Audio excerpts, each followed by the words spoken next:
In commemoration of Purple Day, an awareness day for epilepsy held each year on March 26th, I am privileged to present this petition to support those Australians living with epilepsy.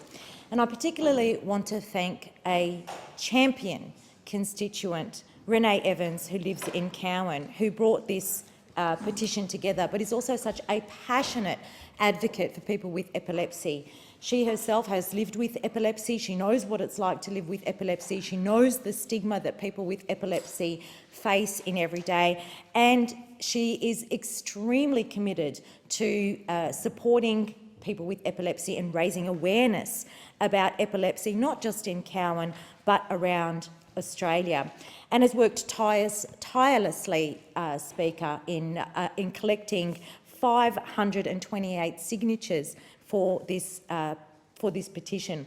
The petition asks for more funding for people with epilepsy in Western Australia and around Australia, for things like support groups, for help getting jobs, assistance with medication costs and dietary needs, transportation, and most importantly, raising awareness for people with epilepsy. It also makes the point that current associations that are there to provide services with epilepsy should also incorporate the views of epileptics and carers of people with epilepsy who have the condition themselves as well, in order to be able to fully respond to the needs of people living with epilepsy.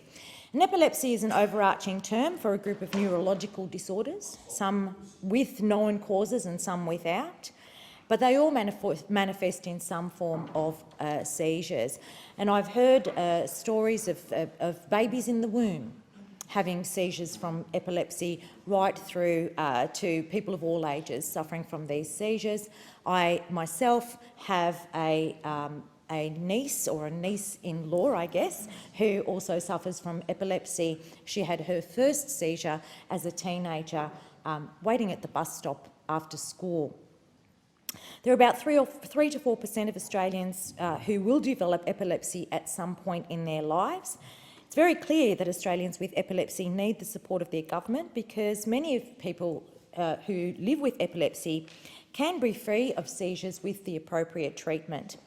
Further support for epilepsy is exactly what the signatories of this petition are calling for, and I am very, very pleased to present this, and accordingly I table the petition and thank the House.